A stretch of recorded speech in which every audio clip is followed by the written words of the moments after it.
Agree ka ba daw na may pineapple sa pizza? Yung about sa, di ba, No, I don't agree na may pineapple sa pizza. Patay. Ako din, noong una, pero ngayon nagugustuhan ko na siya. Hindi siya masarap. Nagugustuhan ko na siya. Kasi mo ilalagay sa snacks. Pwede naman maging snack ang prutas, pero sa Ako pizza, magtatanong. Oh, sige, Kim.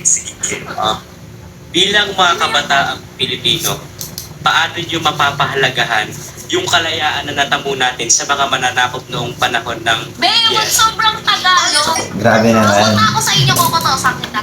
Sobrang Tagalog. Mag-respect sa mga namatay nung occupation ng Espanya. So, magbibigay respeto Wag sobrang Tagalog. Lagyan nyo naman ng English, oh. Ngunit bilang kabataan, ikukumpara ang panahon noon sa panahon natin ngayon. Maraming ikaw. Pero, Sir Harold, dinidiscriminate May boses yung tayo. yung subject mo, English tayo, nag-Filipino sila. Wow. Ito lang po yung tanong ko. Ayan. Okay, let's go, Dixie.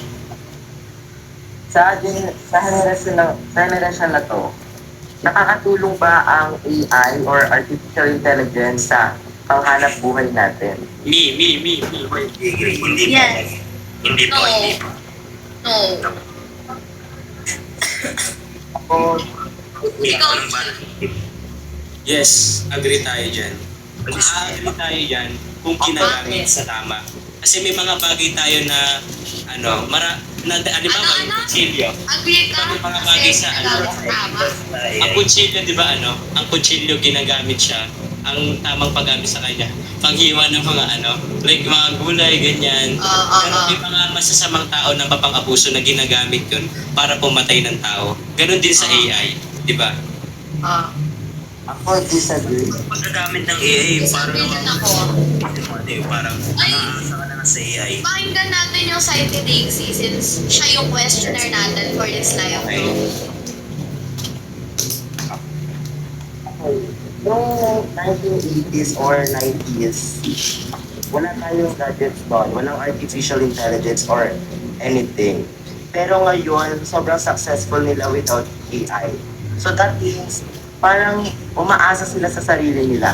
Hindi nila kailangan umasa sa iba, lalo na sa artificial intelligence. Kasi, una sa lahat, for the information, hindi siya sa panghanap buhay natin. Like, specifically, panghanap buhay na yung iba muna. Agree ako doon, agree.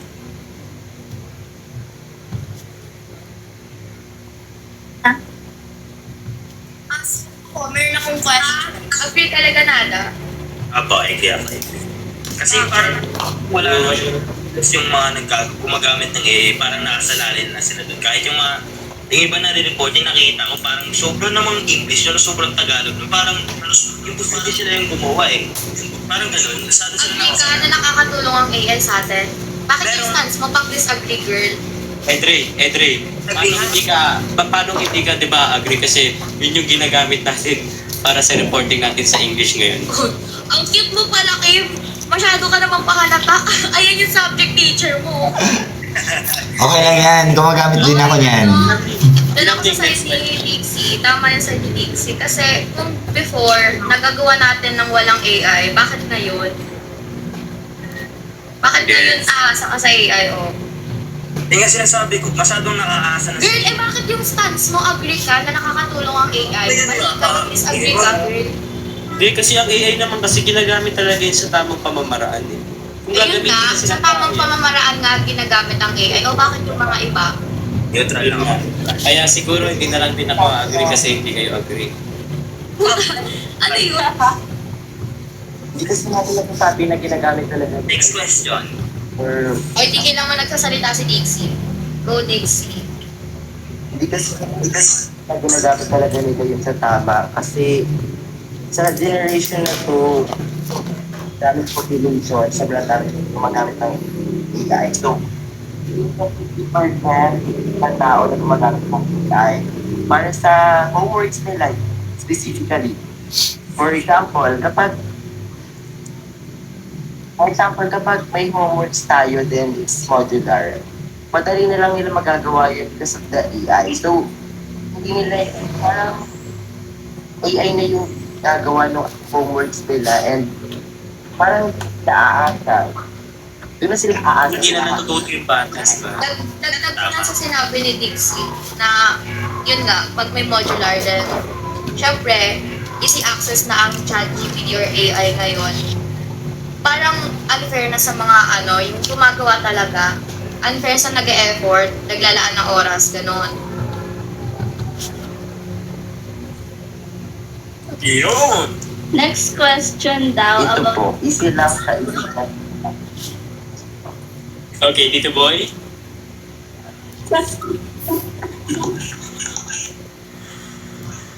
Yun na ba? Next question.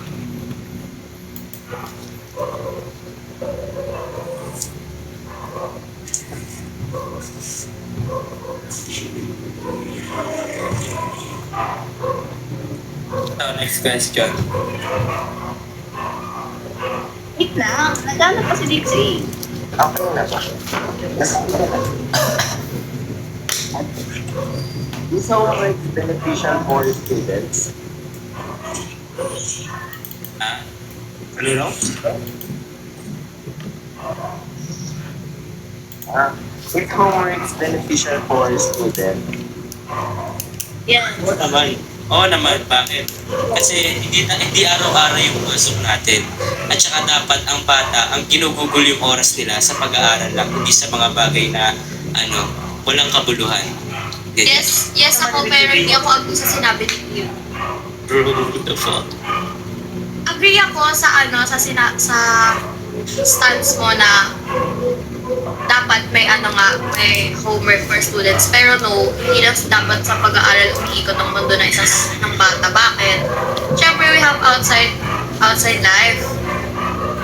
Bakit? Pag napunta ka ba sa langit, mag-aaral ka pa rin doon. Dapat Hindi ko naman sinabi na balance Hindi ko life. naman sinabi na Yun nga, hindi ko naman sinabi na at saka hindi naman yung binibigay sa atin ng mga homeworks. Kumbaga, hindi siya pang isang araw bago mo matapos, di ba?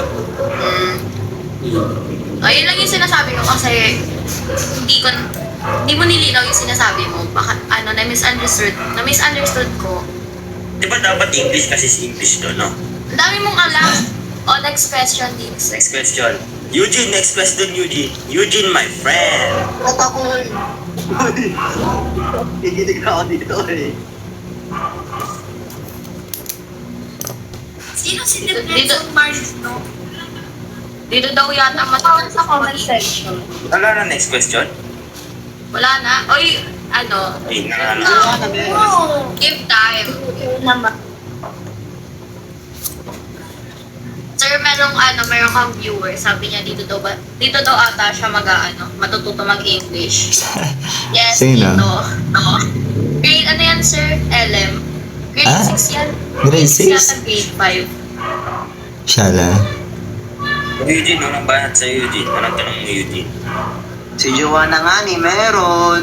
Related daw sa boys na. So, meron akong tanong. Ano yung thoughts nyo about sa mga taong pinagtatawanan yung mismong Epstein files? Like, for example, si Sambo, si Henry, si Huh? Kim. Ano ba yung Epstein? Tatamaan nila yun. Ah. May baka talaga, Joanna. Pati si Wala Uli. talaga. Ano ba Epstein files na? Hindi po yun nakakatuwa. Ano yun eh. Kasi, They were literally eating babies, bro. Tapos kinumpare pa nila yung intestines ng mga babies na milk fed sa sour cream. Well, obviously, because they were milk fed. May Yeah. question siya. What's so funny about that? Pati yung 9/11 na pinagtatawanan nyo.